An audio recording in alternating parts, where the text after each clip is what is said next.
Hey everyone, it's Jason. Welcome back to some Zombicide Wake Death. So we're gonna go through 3 expansions in this game, well 2 and like a small little extra bonus. We have the Crossfire pack, which is gonna add some brand new guards as well as some ranged zombies walkers to fight. So it's always a fun thing to have more different styles of zombies. And then we're gonna look at the Divine Beast Abomination pack, which will give us some new abominations to take care of or to deal with. Each will have their own little rules, but these are both Kickstarter exclusive packs. So if you can pick them up, great. But you'll just see what's in them. That way you can determine if it's worth picking them up. If the new walker type or the guards or the abominations are worth your time.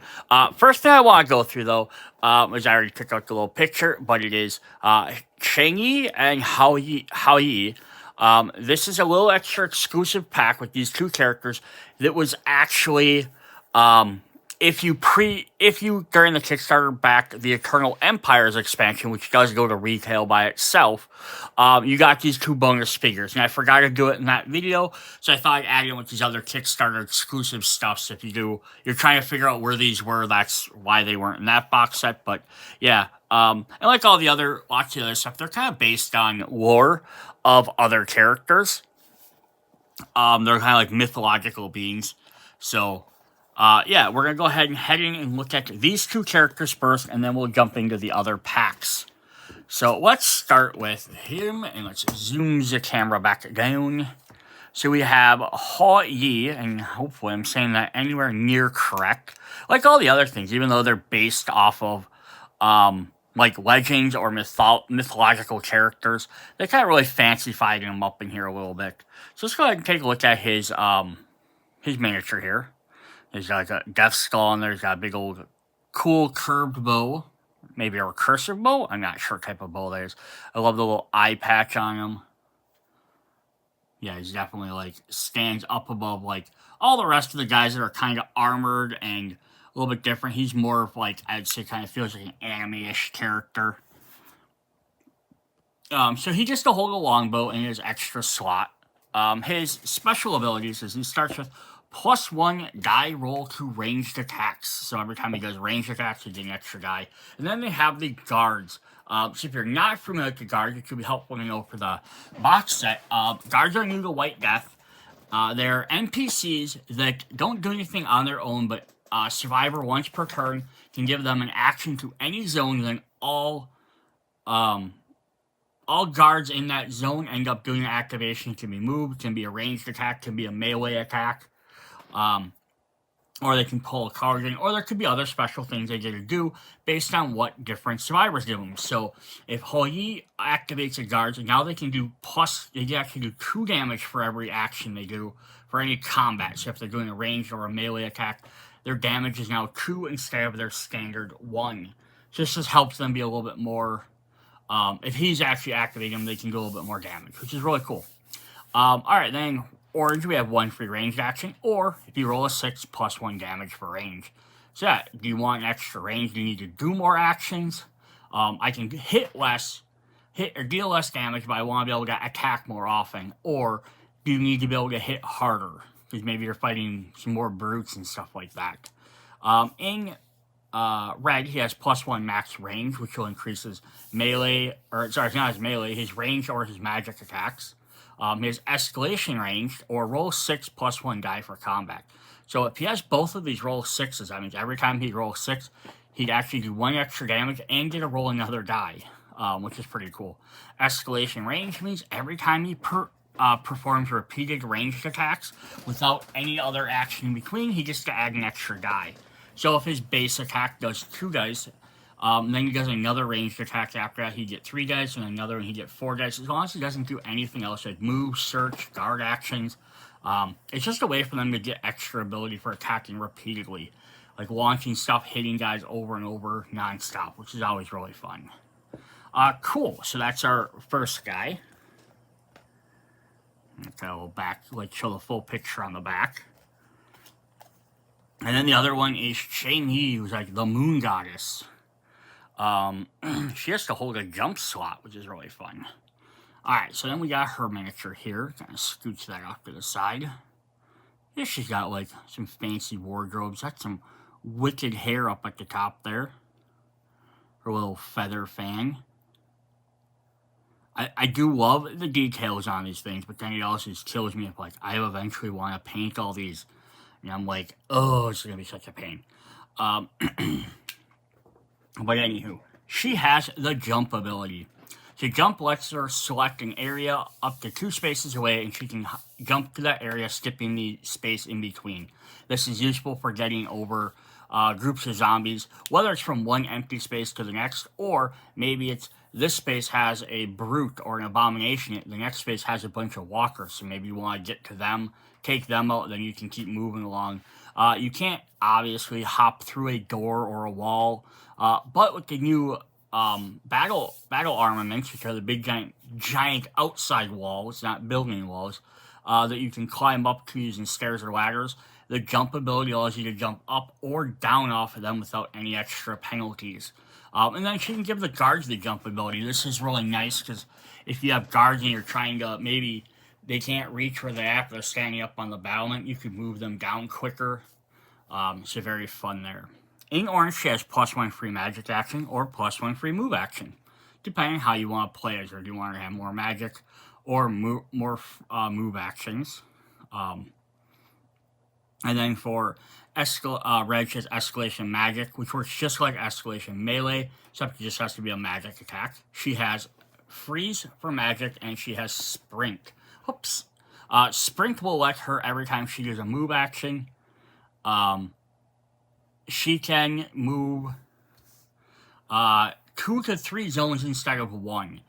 So with her jump actions, her free move actions, and her auto sprint, she's going to be able to get the heck around the board however she wants to do. So she might be better for either A, I would say getting in range of people with brothers in arms, because she could bounce to them and use some of their abilities, or if she needs her to, like, run into houses, do search actions, then she can move across the board quick and maybe hand out weapons to other guys. Then she has freeze magic. Freeze is a new concept for White Death. So whenever you target a zone, whether you hit or not, with that type of attack, hers being magic, you'll put a frozen, like, snowflake token on the board. Then during the zombie's next activation, any zombies in that zone will be frozen. They'll lose their entire turn, whether they have 1 activation or 3 activations. And then the token goes away. If there are ever no zombies in the zone, it doesn't activate either, so you can't cast it ahead of time as a trap. So it's a really fun mechanic, because it lets you just stop giant groups of zombies if you can target that zone. Again, you only need to hit. You could miss all your attacks, and it wouldn't matter. It would still freeze them.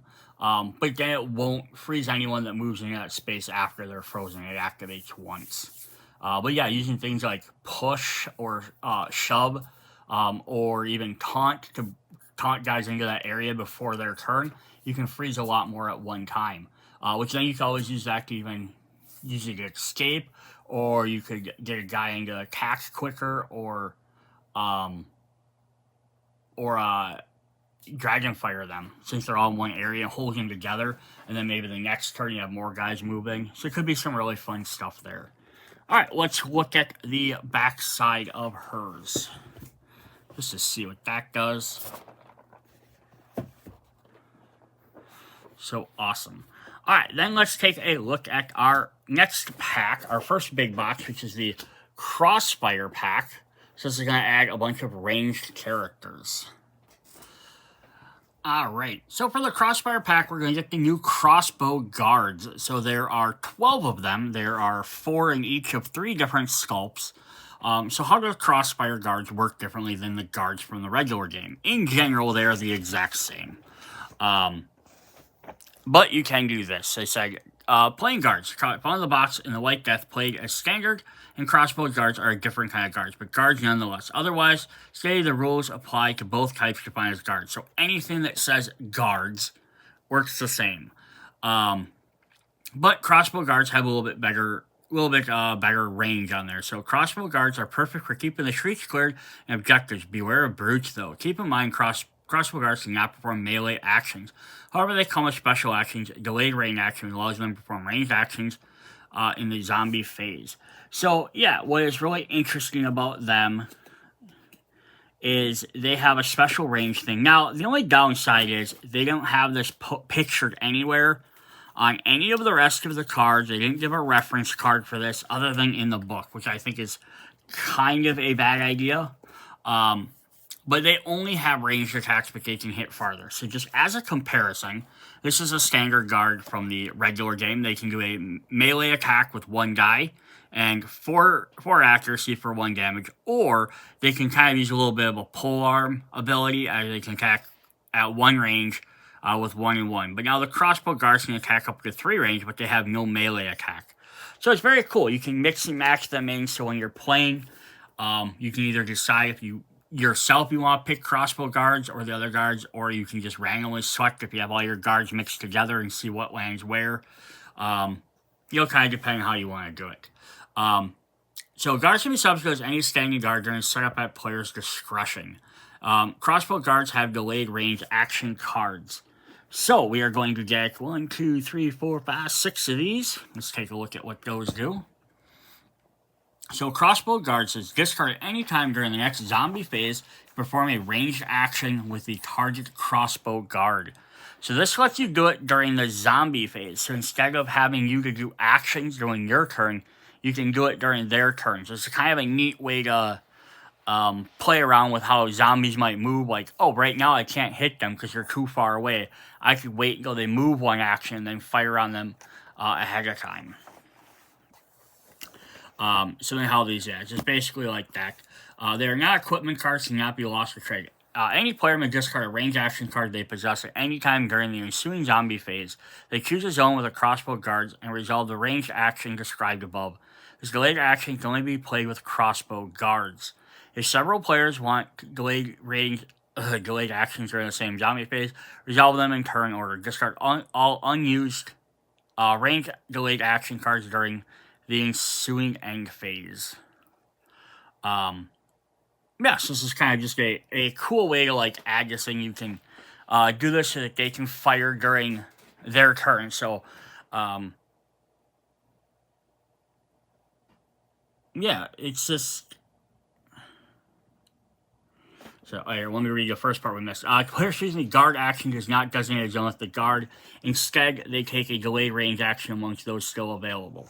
So, you have these available, and then you, on your turn, you're going to give them an action, but instead of having them fire now, you're going to have them hold off a turn. So, it's kind of a way to like, hey, they can't hit this turn, but the zombies are now going to move 1 turn. They can hit them as soon as they move in, rather than waiting until them to move there, then you spend an action on your turn to fire. So it could be a very cool thing. You don't have to do it. They can fire like normal into regular areas.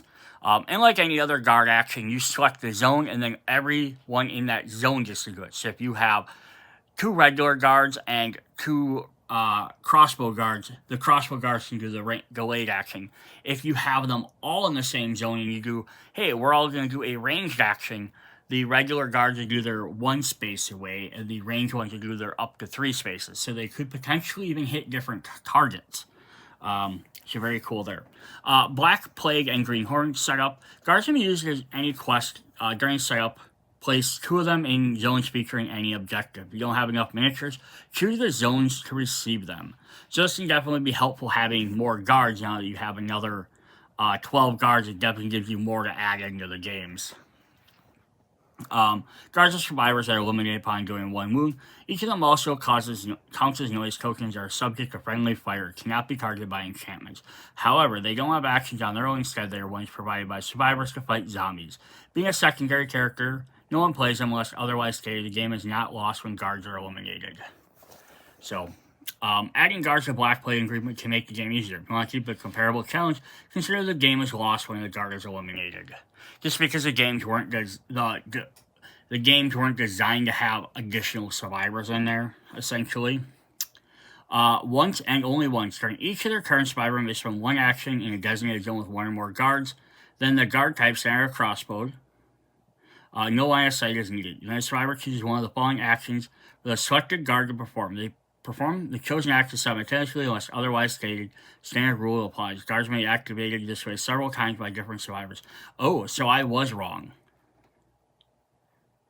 Spends 1 action and then shoot with 1 or more guards, then chooses a type. Oh, so standard and crossbow guards have to attack separately. Interesting. So you might even want to just keep them separate. don't have to, because you could keep them in the same zone. So guards move. This is just basic rehash of the stuff from the core game in case you pick this up outside to play with the other modes. So guards can move one action in the same destination. The player designated a specific guard of the chosen type to perform the move action. So I guess I could understand being like how ranged and melee would have to work differently. But it's kind of dumb to be like, hey, I can tell this group of guards move. There's 6 regular guards in a zone. You can tell them all to move out at the same time. But if there's 3 regular guards and 3 crossbow guards, you can only tell half of them to move. It's kind of an odd mechanic. I would probably house rule it just to be like, you can do all the same thing. Chosen guard in a designated zone performs 1 ranged action. Each of them has 1 die to do. Gather all dice, roll them simultaneously. So, affording 4 guards stand in the same zone on a nearby tile to shoot a zombie. There are 4 guards, you'll roll 4 dice. Note, crossbow guards have no melee action, so don't let them get stuck in close quarters fightings or you will lose them. And then the delayed reaction is played the same way as Wake Death. So cool. So let's take a look at those guys quick. So we're going to have 4 of each of these models. So we have one guy getting ready to fire off. And I think the whole idea of the delayed reaction is because you could be like, they have crossbows, so they can like have it sitting there just waiting for them to pull a trigger, as opposed to if you're holding a crossbow, or not a crossbow, if you're holding a regular bow, you have to be physically holding it back. So here's our second type. He's kind of holding it up in like a guard position.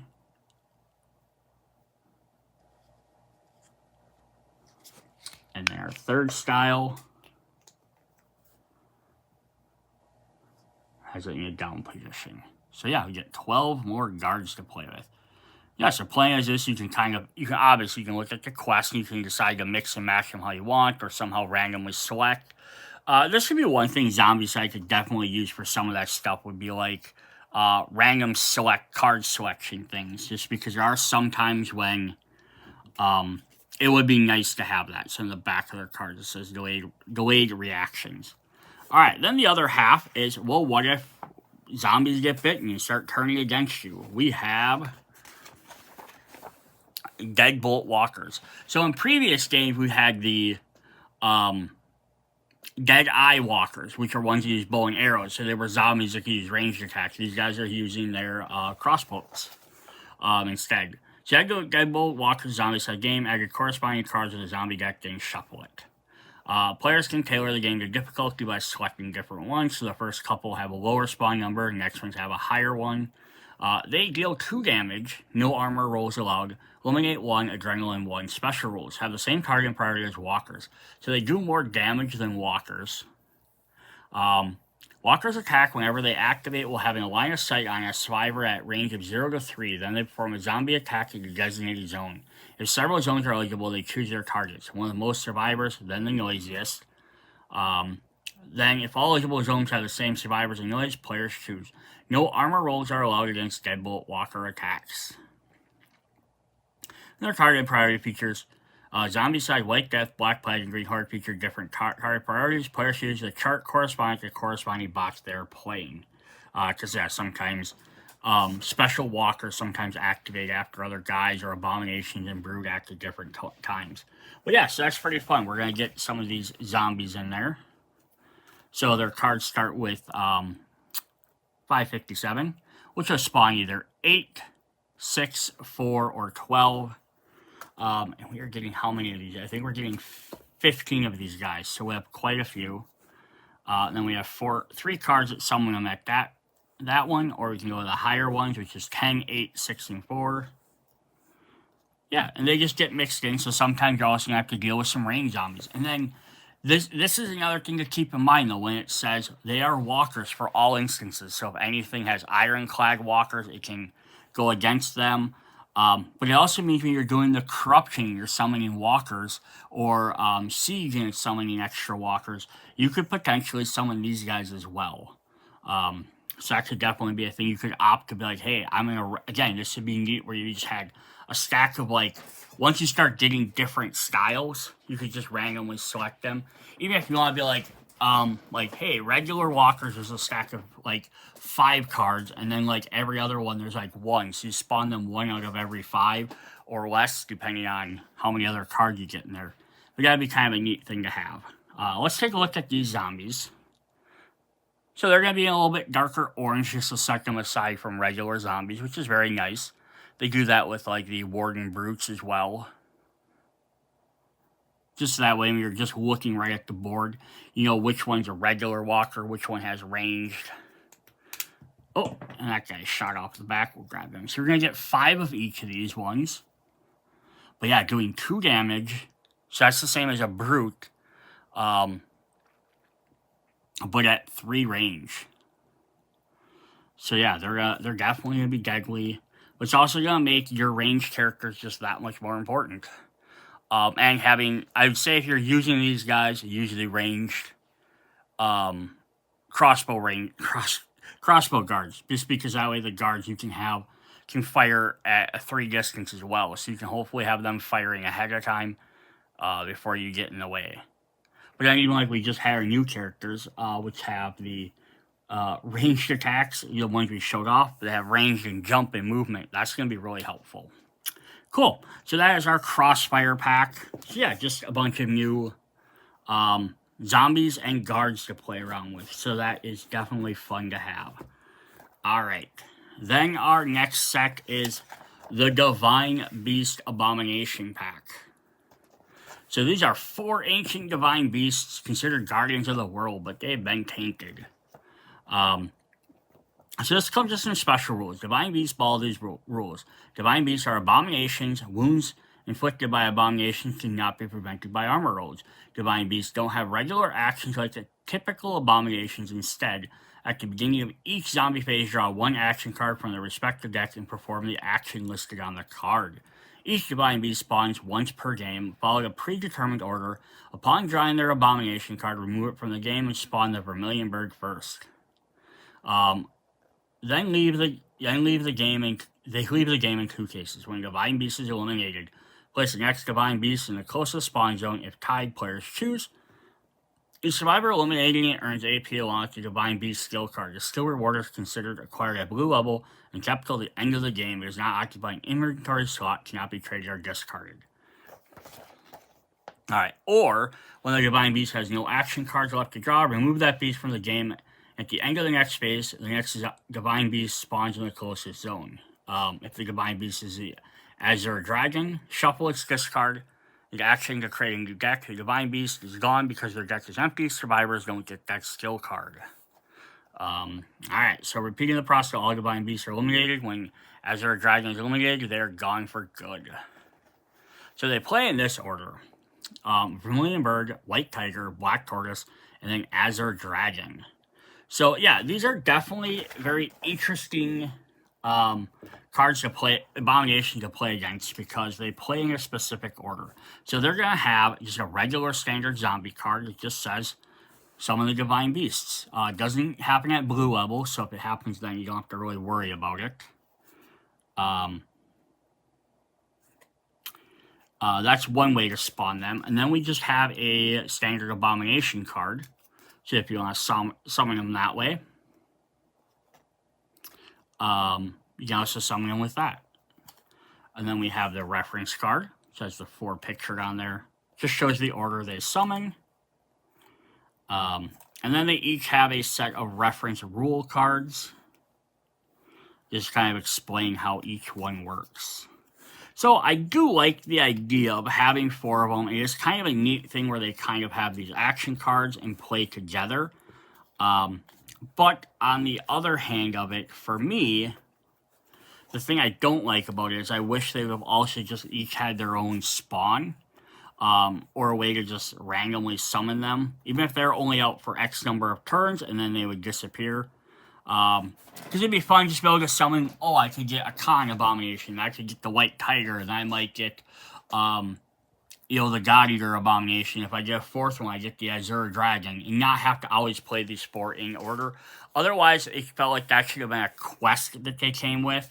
Like, hey, in this quest, summon them in this order. You're fighting the 4 bosses in order. I think that's kind of lore-wise.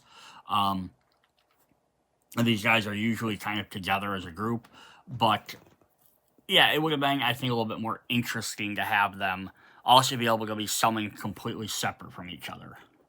So, alright, let's take a look at each one of these in order. So we're going to start with the Vermilion Bird. So let's take a look at their miniature first. So I'm going to have to zoom out a little bit. These guys are pretty big. So yeah, we have the Vermilion Bird. So if you're kind of like, where can I place? I've heard of these before, or the idea of them. Yu Yu Hakusho, the 4 beasts in the very beginning of this series at the tower, were based off of these guys. Because we had like the tiger that Kuwabara fought. This would have been the bird at the end, Sakuza. And Byako was the bird. We had the ice dragon, and then we had the rock golem, who was kind of based on the turtle. Yeah, so those Digimons also had them, the 4 great ancient beasts, like Zulonmon, Bihamamon, I can't remember what the other 2 are.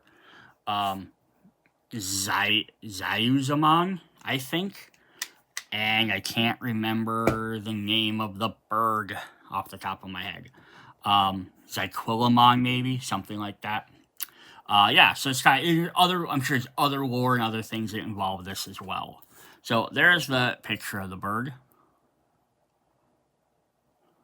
And then he has his reference on here. So actions, draw an action card, damage dealt are 1 to eliminate 2 hits with a ranged weapon on a single ranged action. Generaling AP. Last target in priority cannot be eliminated by guard attacks. At the beginning of the zone phase, other zombies gain 1 movement action. So this does actually, again, makes him just very different to play as. This, even without the whole playing in order, like, because it's flying, it's going to be attacked last, even though it's an abomination. Usually those are first. Can't be eliminated by guard attacks, so we just had the crossbow guards. They can't shoot this guy down. They're just not that good. And then all their zombies gain extra move actions, so that can definitely be pretty bad. And then we get their action cards, so they have 3 action cards each. So you're going to draw these at random. This also makes them kind of fun, because unlike other abominations, you're just going to do this, do this, do this. They're trying to do a little bit of extra actions. You don't know what they're going to do. So he has move up to 4 zones towards the furthest survivor. Deal 1 damage to all actors in each zone and enter this way. So it's kind of do like a dive. If there is a survivor in a zone, perform an attack action. Otherwise, move up to 3 zones and perform an attack action. Or his last one is, if there's a survivor in its zone, perform the attack action. Otherwise, move 1 zone and deal 1 damage to the furthest survivor in line of sight.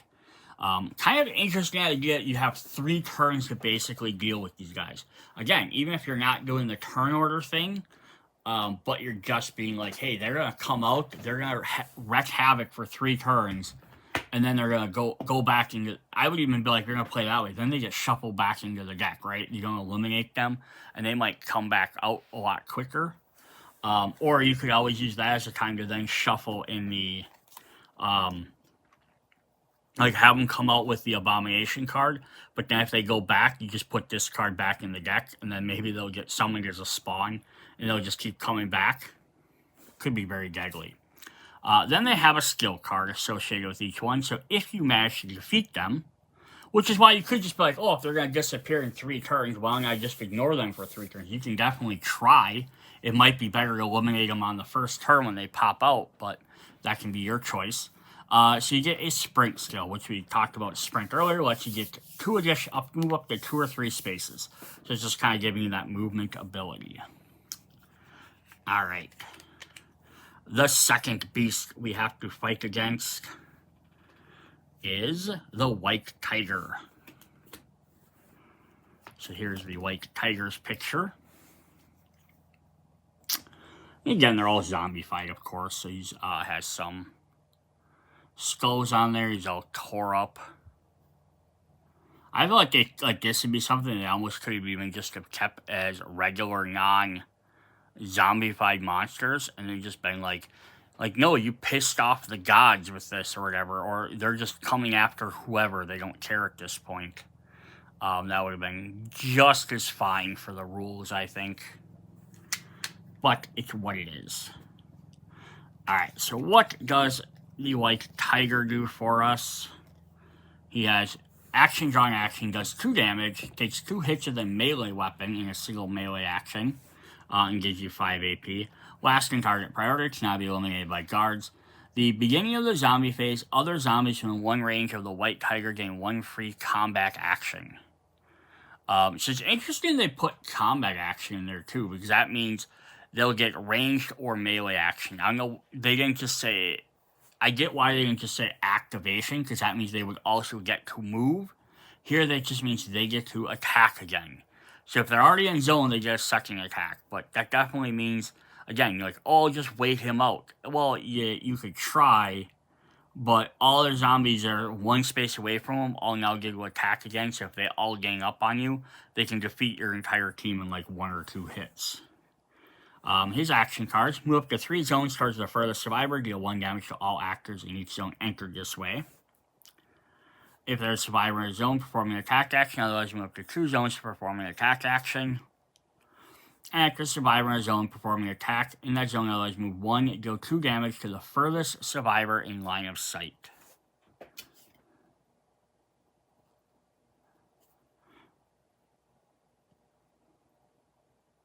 Interesting, because his does 2 damage, the other guy's only does 1 damage. I was just like, these seem like the exact same abilities. But yeah, he moves up to 2 zones. Vermilion Bird moves 3 zones, and he does 2 damage, where the other one does 1 damage. So they're very similar, but a little bit different. And then we can gain the skill Bloodlust Combat. So that just means you have the ability to spend 1 action to move and attack, move up to 2 spaces and attack, as long as you move into a zone with a zombie, for any of your combat actions. Just lets you kind of combine them, so that's pretty fun. Alright, our third beast is the Black Tortoise. Which, this guy is crazy looking, so let's look at his space. He's got a snake on his back. He's had some, like, zombified damage as well, although yeah, it's a big giant turtle. It's very cool. Yeah, like, I don't know how you would paint that electricity on him, though. That would definitely be cool. Dropped our dragon. Alright, so what does he do? So giant action card deals 1 damage. So yeah, so the other guys, they all deal different amounts of damage. So the tiger did 2 damage. So the tiger's a little bit stronger. But takes 2 hits of the Vault Weapon. So this is kind of one reason why I can sort of see why they have them go in order.